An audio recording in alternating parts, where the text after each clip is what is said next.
to the Glow Zoomcast. I am here today with Jamie Daniels Bogart from The Magic of Birth in New York City. She offers birth doula services and is training as a hypnobirth practitioner as well.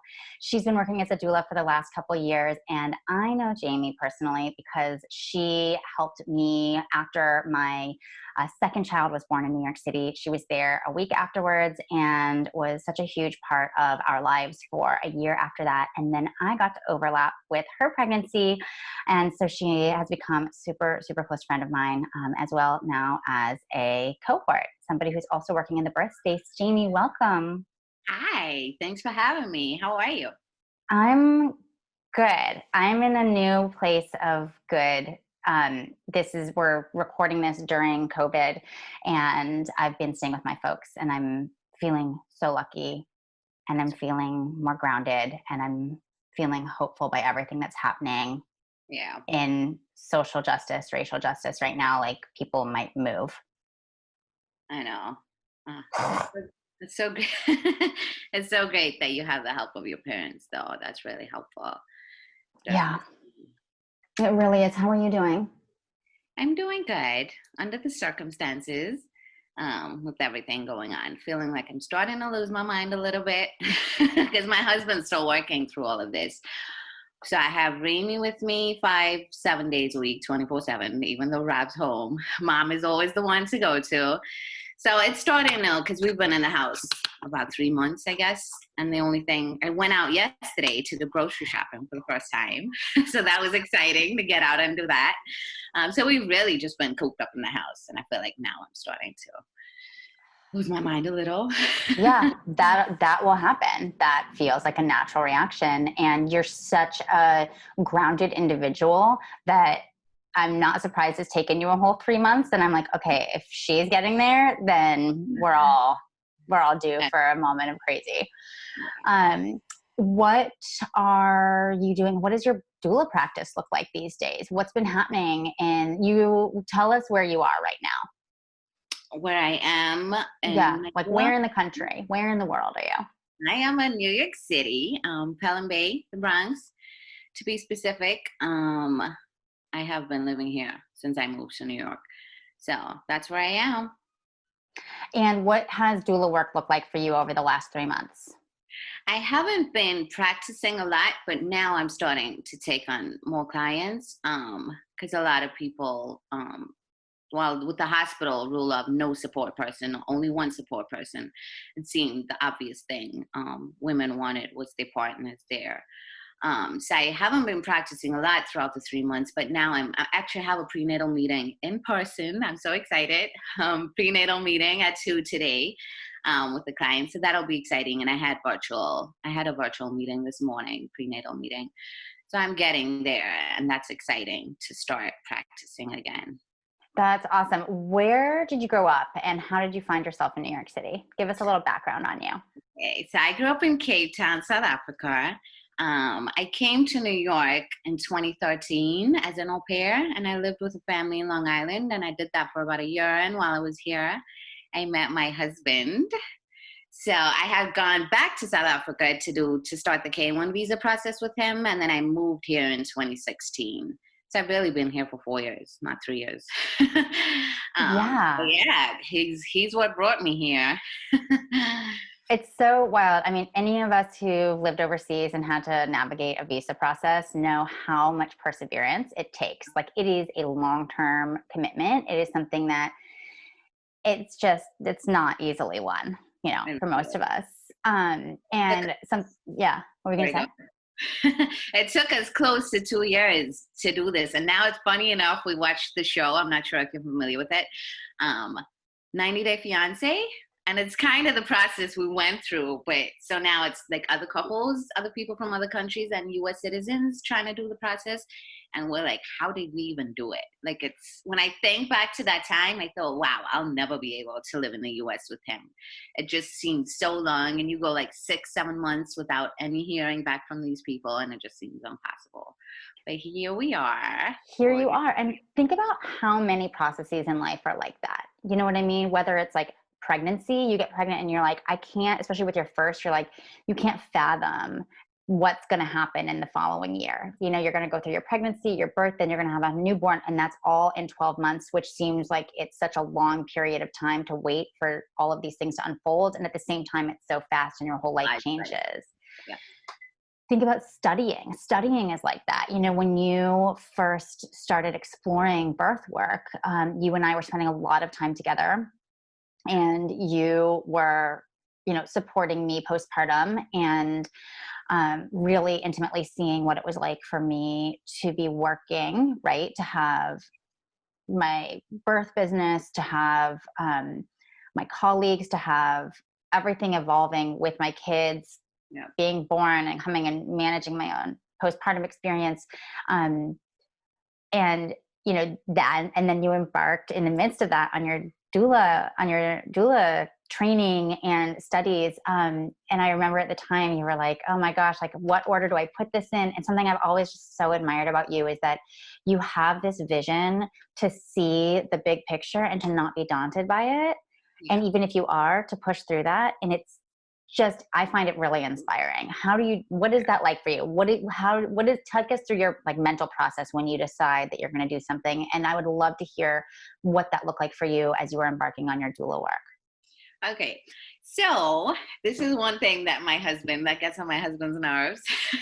When I envision something, like I'm going to go through everything to make that possible. And even if it doesn't seem like it's possible, I'm still going to push through because I had envisioned this whole picture and I already have it in my mind. So I'm so convinced that this is what needs to happen. So I try to do everything. And that's just my bigger motivation, where the bigger picture I've seen, I have to push through until I get there. So yes, that's actually one of my qualities that I love about myself, is that I try to never give up if it's something that I really want. So that's most of the time my motivation to get through something. And since I always wanted to be, since I was little, I wanted to be a midwife. And when I had spoken to you, when you introduced me to the doula world, I was like, yes, absolutely, that's what I want to do. Because doulas weren't popular in South Africa. They're becoming more popular now. So I had never heard of a doula and what a doula does until I met you. And so that was definitely, when you had mentioned it and I had read up about it, I was like, yes, this is definitely what I want to do. It's just been I just love all of this. It's been such a cool relationship. When people always ask me, like, what made you decide to become a doula? I'm like, oh, this amazing person, Sarah. Like, I never forget that and I could never forget, because you had motivated me and you had given me insight to what it looks like, and you gave me all the information and research and stuff, and like it really started with you. Even though birth was something I wanted to do, I would not have known what I known and started this journey if it wasn't for you. So I always mention you, and I'm so thankful for that. It's been such a pleasure we just need to acknowledge that you have done all the work to get yourself to this point, and that it was just such an easy and natural flow. And you are such a nurturing person. And in my home, you are doing true postpartum work. You know, like that's what you were doing at that entire time. And it just felt like, yeah, this is the right path, because it's doula work is not the right path for everybody. Would you agree with that? That's true. No, that's totally true. It's what things have surprised you about doula work that are like the challenges that you see as your practice has been evolving? Challenges within my doula career, you mean? Yeah, I mean, I guess I would be interested in challenges within your doula career in terms of like the actual work in the birth space, and also challenges in terms of like evolving a career as a doula. Like, how do you balance it with your family? How do you balance it with, especially at the beginning when you're building a practice, the other ways you're earning a living that are usually scheduled as opposed to being on call work? Okay, so sorry, what was the first question before that? The first one was the actual challenges in the birth room, but why don't we save that till after? That's sort of a different, I'm first want to just address, like, in terms of building your birth work career, your doula career, which is inherently hard to schedule, right? The actual birth support. What are some of the challenges that you've seen and faced and that you see other doulas facing as they're evolving their practices? My biggest challenge in the beginning was finding the time, and especially finding care for my daughter if I needed to go to a birth. Because I'm from South Africa, so I have no family here. So that was one of the biggest challenges for me, is like when I get, because like you can't schedule births, you don't know when it's going to happen. If it's in the middle of the night, who am I going to call? So I have developed a list of like on-call nannies, and I have my mother-in-law, even though that's like my last option, because I just don't think I want to use her that way. She's such a sweet woman, but that's my last go-to. But an on-call nanny list has worked well for me, and I have actually my first birth I attended as a doula. Exciting. The woman and I were really, really close. So she always comes through for me when I need to, like in the middle of the night. If I need to run to a birth, I pick her up, and her daughter and Mamie are 3 months apart. So we've become really close, and her and Raimi are close. Charlotte, the baby, and Raimi are really close. So she's been a big help in my doula career, and a big resource for Raimi, because Rob works, of course, too. And like I said, I don't have anyone else to call. And she's just home. So we've gotten so close that I could just call on her at any time. And that has been amazing. Because that has been my biggest challenge, finding care. I mean, I don't want to leave my daughter with anyone. I don't want to call a stranger up in the middle of the night. Hello, I have birth to go to. You want to come to my house? So she's been a big thing in my doula career. Other challenges, I think, is just finding the time to build on my doula career. Like now doing the hypnobirthing causes, I've wanted to do it for so long. But when COVID started, I was like, yes, this is the time. I'm just home with my daughter. When she's napping all night, I could like actually partake in it, because it is virtual, it's online classes. So that has been exciting. It is hard to find time to do things, because I mean, I have my daughter, and I supplement my doula career with newborn care. So I often work for families nannying. And taking care of a household and all the 101 things added to that, it's been really tough to find time to like go to school or take online courses to build my doula career. But I'm really excited about the hypnobirthing course I'm able to take now. I think it's the best. I mean, that is the tool whenever people ask me what I would recommend for a birth education course that's outside of just learning about the physiology of birth and like the broad strokes of what is about to happen. I always recommend hypnobirthing. I think that it is, if you're going to invest in a tool, it is something that you can carry with you. It's an investment for the rest of your life, because hypnobirth is just applying hypnotherapy to this event, but really the skills you learn can be applied anywhere, and it's beneficial for the partner and for the birthing person. And I just think it's awesome. It's such a great thing to offer. I'm really happy for you. And it's also something that's such a great supplement to your career, because you also can be teaching that virtually, in person, in classes, individually. You can bring it to birth, or you can, I think it's really, really important to make sure that you're building a sustainable career for yourself, because just being purely on call for the rest of your life probably isn't going to always be sustainable in every chapter of your life. Yes, that's true. And then another challenge has been finding the right backup doula. Because I believe, like, even if I have nothing on my calendar, I still believe, like, I have to have a backup doula for every client, because, I mean, you don't know what life's going to throw at you. Like, on the day of your birth, God forbid, something could happen to my daughter, and, like, of course, I'm going to have to be there. So you never know what life's going to throw at you, so I always like to have a backup doula. And it's always just finding the right one that suits, because, I mean, every client is different. So not every doula is going to work for them. So that has been kind of challenging, is finding the right doula for this particular client. But it's been, I'm also part of an organization. I'm not sure if I mentioned this to you, and it's Doula Work. It's an organization that's funded by the state, by New York State, and it's for abused women and women in shelters. And Yes. Mm-hmm. so we doula them, and that has been great, finding backup doulas, because we're all like a group of doulas who does it. And so that has been not as difficult, finding a backup doula for those births. But of course, it's different for private clients because you're not getting paid by the state. So those backup doulas don't always work for your private clients. Oh my gosh, totally. It is the most challenging thing, finding someone that both complements you and is similar enough to you. But Yes. yeah, I mean, it's always going to be a challenge finding, the people that fit into your own practice. You could find a doula easily, but the doula that's the right one for that client and her birth plan and her birth wishes, that's sometimes challenging. Completely. You know what's funny though? I totally agree with that. What's funny, and I wonder if you have this, if this sort of hits home for you.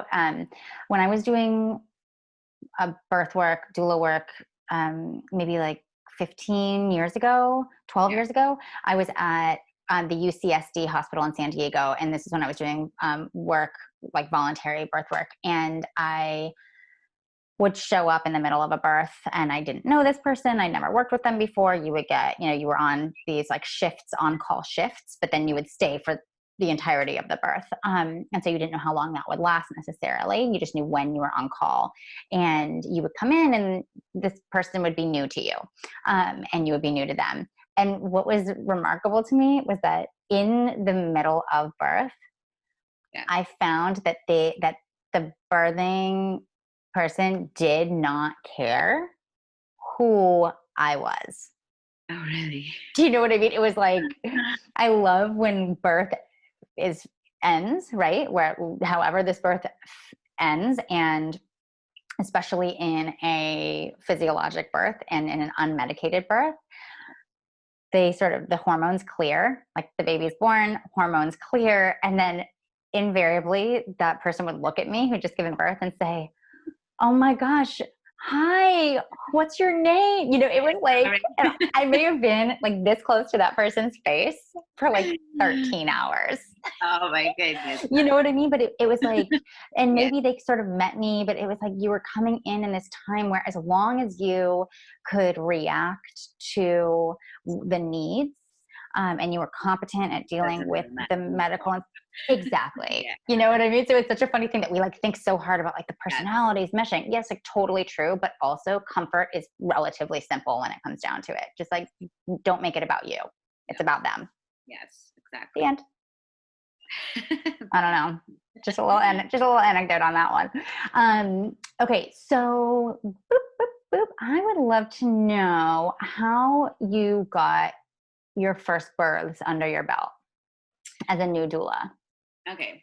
So that is actually when I had joined this organization, because I had no clue where to start. I don't have a big, like, how could I say, people I'm familiar with group, because that was so early after I moved to New York. So I don't have family here. I don't have friends here, but now that has grown, of course. But so I had joined this organization, and that is how I got my certifying births. And here I am 3 years later, still with them, and I love it. But that was amazing because I did see, when I was done with my doula training, I was like, okay, so how am I going to find my births?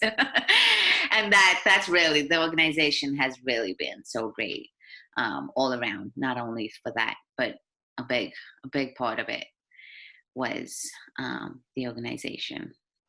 And how have you then started to market your practice? How are you getting your private clients as they come in? Okay, so I am on doulamatch.net. It's an app, not an app, a site that matches people with doulas. I am also part of a doula collective. I have my website, social media, and actually a lot of my first clients, I would say, maybe my first 20 clients came from word of mouth, and I was so ecstatic. I was like, what? Like 3 clients coming from one client I had just supported like 2 or 3 months ago. So that was really great. The word of mouth, and it was so helpful in the beginning, because then I actually got the courage to go out there and start marketing and do stuff. But yes, I will say that I was lucky, after I had my first private client, that it was kind of just like a domino effect, a word of mouth. I would get my next client, and from that client, I would get my next client. So that was really wonderful. Doesn't it take time for your trust in that Yes. to actually solidify? Yes, but when I finished my doula training, I totally kind of freaked out. I was like, okay, where do I start? I need 3 births in 2 years. And that seemed so impossible. And when I look back now, I'm like, duh, Jamie, how can you think 3 births in 2 years is so impossible? Totally. Like that was the fear of like not knowing anyone. Like, where do I even start? But thankfully, I was lucky. Here I am. Yeah, I mean, totally, you're lucky, but you know what? It's not really luck. I mean, I think there were a few things. I think that I actually listened to this video that I can't get out of my head, on Instagram. There's a woman I follow called Crowning Births is her handle.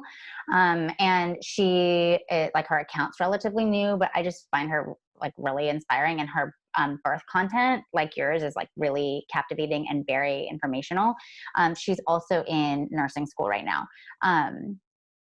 And so she started her birth career with, I think like just a year, I think it was a year ago. I don't know. I'm going to have the timeline right, but she posted this IGTV video just talking about trusting your plan, trusting your path, that you have a way that you work best. And if you can trust your intuitive knowledge of of both your goals and the validity of your goals and your ability to not just manifest them in like a annoying spiritual way, but to like go for it and to not burn out, and it's been like, listening to that was really powerful for me. And she talks about like, once you put the pieces down and you just keep moving towards it, it is about luck, and it's about being open to welcoming in whatever comes, and to being like having your eyes and your ears wide open to what the opportunities are and not shutting them down. But then it's also being present and accountable and capable. It's about doing the work, and so much of like what I see happening in the world right now, I'm like, we can all have these ideas and all these words, but like, it's just about doing the work. It's about finding the organization, going to the birds, it's about having the conversations, but then backing it up with real work. So I think that your career has evolved because you've done the work. You actually just solidified that for me. I'm like, okay, I wasn't just lucky, because if I was like a crappy doula, people's not going to recommend me to the next friend. So yes, I guess it is attending that birth and really being focused on myself and there for them that got me those recommendations. Exactly. That's not luck. That is because people loved your work. When I was first starting my massage practice, there was no social media when I was starting it in the States. There was no social media yet. There was no Instagram. Facebook existed, but there weren't like business accounts. It was only people chit-chatting with each other. And I knew, because I worked in spa for so long, that you can't advertise. You can be on like a doula match, like a matching network where people come specifically looking for something, but you can't just like throw an ad in a magazine for something that's as personal as massage therapy or as birth work, right? People need a referral. And so the best marketing you do in massage, we say, is getting your hands on people. And in birth work, it's being at birth and showing up, because even the person who's in the Doula Works project, they have a network of people that they're talking to. They're also going to be talking about you. And there's somebody that they know who's not in that, who's not needing any kind of like extra sensitive support, who will hire you as a private person, or who is needing extra sensitive support and will hire you as a private client. So it's just getting out there. That's the best marketing. Yes, that's true. It is. Okay. I talk a lot. Thank you. I love you talking a lot. I told my sister-in-law last week, like, I really need adult conversation. I I mean, I call my mom every day on WhatsApp call, but she talks forever, and half the time I don't know what she's saying because I'm attending to Raimi, and so I'm just kind of on the phone. But 3 months of just Raimi conversation, I really need adult conversations. I'm enjoying this. Totally. Oh my gosh, me, I am so with you on this. I'm so enjoying this. Okay, honey. Well, listen, on that note, is there anything else that you want to share with us about your thoughts and feelings on birth, about your practice, anything that you, if you consider who is watching this right now, it's going to be parents to be, and maybe parents already, and it's going to be other birth professionals and birth workers who are either aspiring to work in the space of birth or who are and are interested in other professionals and what the space is like. Do you have anything that you want to share about your experience, any encouragement, anything like that? I think for expecting parents, my encouragement would be that trust the process, trust your body. Your body knows exactly what it's doing. Your body will birth your baby when you're ready. Your body knows what to do. Just trust your body. There's a lot of scary birth stories out there. And of course, some of them are true, but your birth is yours. It's unique.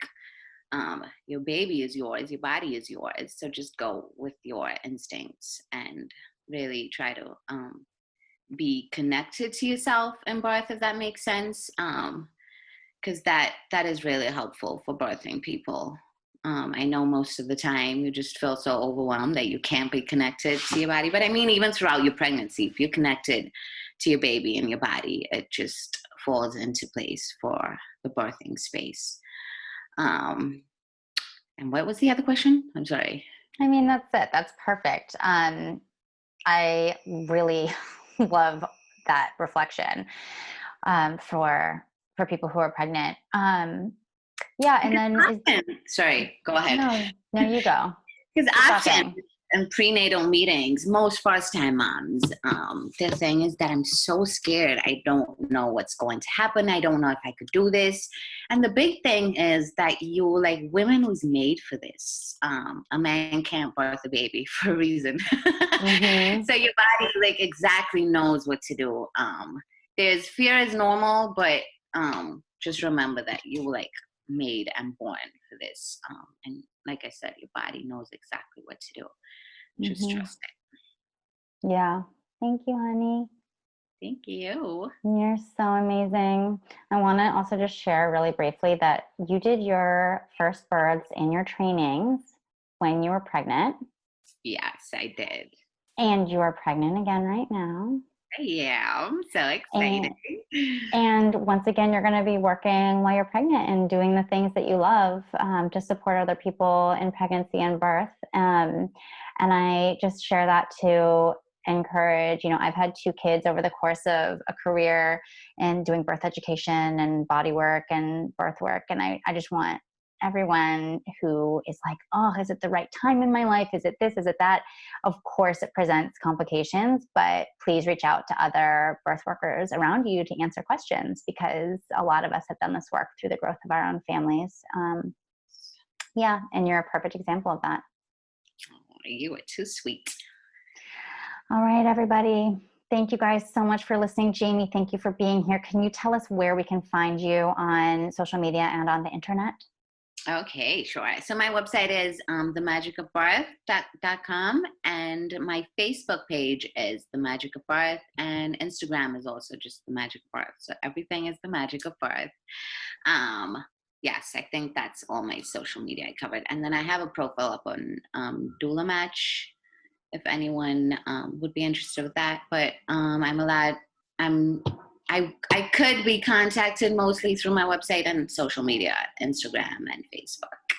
Awesome. Thanks, Jamie. I hope that you have a good rest of your day and that you can get out again. Maybe you need to go buy more groceries. I don't know. Well, I have a prenatal meeting, so I'm excited to get out. 2 days in a row getting out without my daughter. That's really exciting, even though I love her so much. But 3 months was a lot. It's a lot. Thank you so much for having me. It was fun talking to you. Love it every time. Bye.